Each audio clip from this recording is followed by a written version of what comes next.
Sunugal24.net, l'information à sa juste valeur, c'est ici même, Sunugal24.net.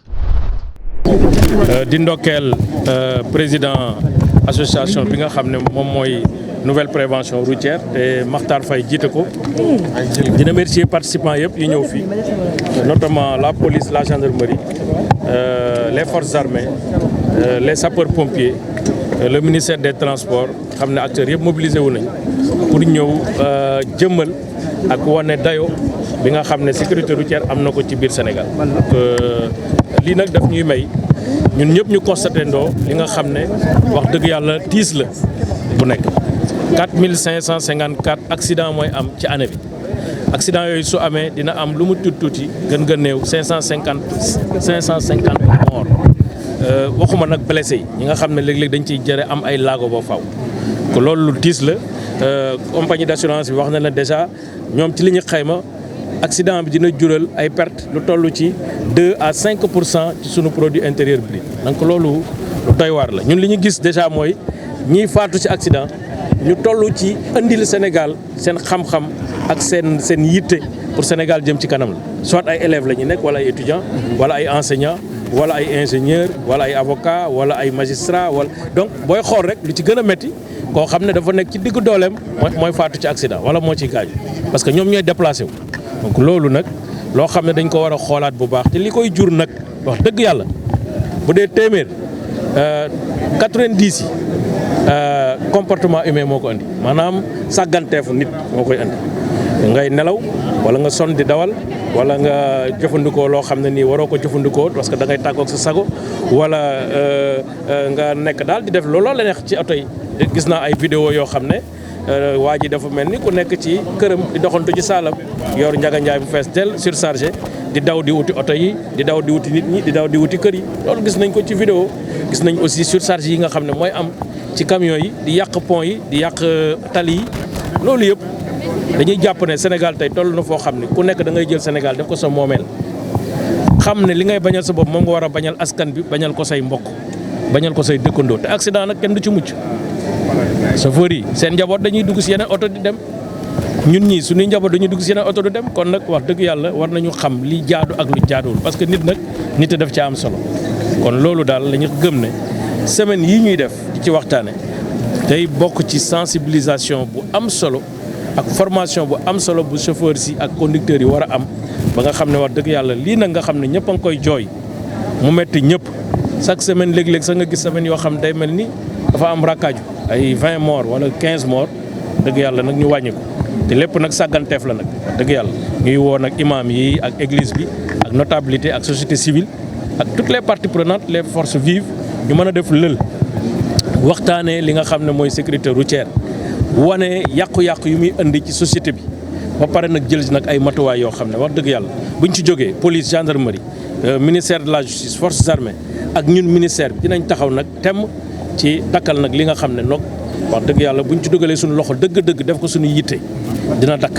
waaw gën a ci kattanu yàlla ak ndimbalam. moom ci oto yi la état oto yi nag wax dëgg yàlla nañ wax ne nag màgget nañu te yooyu tamit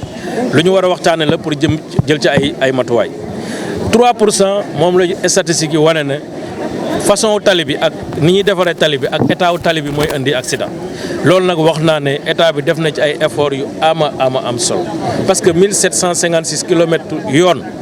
route nationale yu dugg ak départemental ci la état bi liggéey ci juróom-ñaari at ci président Macky Sall 221 kilomètres autoroute la ñuy liggéey ci juróom-ñaari at sans compter yi nga xam ne ñu ngi koy commencé te àggagul donc loolu ay effort la gis ngeen VDN yi ñu créé gis ngeen voie de contournement yi ñu créé ak Promoville voirie intérieure voirie urbaine bi mu indi loolu yëpp ay effort la ñuy def pour que justement xam naa ne taux boobu bu ñu ko examiner waatee ba xoolaat ko bu baax càmbar ko boo moytul 1% lay nekk. waaw li ci des nag mu ne ñi faatu daal ci année bi en moyenne c'est 550 par année. waaw 550 nag benn bakken rek dafa am solo à plus forte raison nag 550 yoo xam ne li koy indi mooy sunu comportement. sunu comportement moo ko indi kon nañ leen xoolaat sunu comportement bu baax ñun ñëpp pour wàññi li nga xam ne moom la ñëpp di regretter te ñiy dem ñiy faatu wax naa ko léegi ci tubaab ñi ëpp ëpp pas-pas ñi dëkk bi gën a yaakaar pour ëllëgu dëkk bi ñoom ñooy dem mooy population bi nga xam ne c'est une population active di dem di liggéey di dem ci bureau yi di dem ci école yi di jàngale di joxe xam-xam ak élèves yi ak étudiants yi ñoo ñu ëpp lu ñuy faatu loolu nag bu continuer musiba naaru laaj. C'est vrai qu'en fait pour l'année 2018 550 personnes ont perdu la vie sur la route. C'est vrai que ça fait moins par rapport à 2017 où on avait 635 tués sur la route. C'est vrai qu'un mort, c'est toujours un mort de trop. Et les actions que nous menons dans le cadre de la nouvelle prévention routière, c'est de voir comment réduire cette sinistralité qui tue, qui blesse, qui bouleverse le citoyen à un niveau que beaucoup ignorent. Un accident de la circulation, c'est toujours tragique. Et cette année, c'est vrai qu'il y a un volet que les gens avaient perdu n'avaient pas intégré, c'était la prise en charge. Après l'accident, qu'est-ce qui va se passer? Et je pense qu'en fait, cette prise en charge, elle est à deux niveaux. C'est la prise en charge préhospitalière, comment les pompiers vont intervenir pour prendre les victimes et les amener à l'hôpital le plus rapidement possible pour réduire un peu cette morbidité. Mais deuxièmement, comment ces accidentés, une fois à l'hôpital, comment ils seront pris en charge par les assureurs en termes d'indemnisation. Donc ce volet-là était peut-être passé sous silence ou peut-être était méconnu du grand public. Et cette année, on a décidé de se rapprocher des populations, de leur parler en matière d'assurance des principales garanties liées à l'assurance automobile, mais également quelles sont les principales étapes à suivre pour se faire indemniser en cas d'accident. En fait, si vous lisez un peu les prospectus qu'on est en train de distribuer,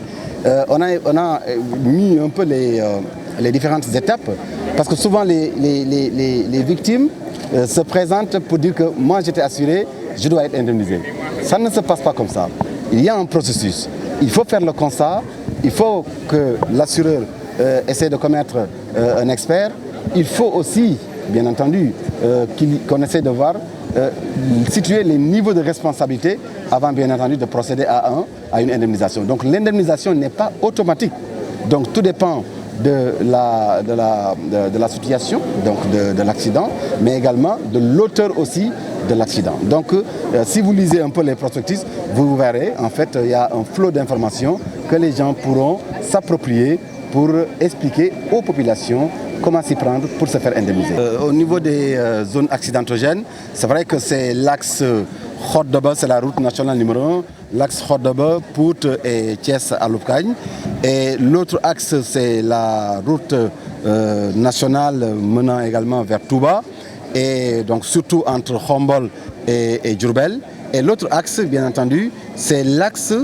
Fatick, Kaolack et Tambacounda. En fait, ce sont les zones les plus accidentogènes, les accidents les plus dramatiques, les plus catastrophiques se produisent sur ces grands axes. Et aujourd'hui, avec le ministère des Transports, nous sommes en train de voir comment éliminer ces points noirs qui causent beaucoup de préjudice. Et je pense que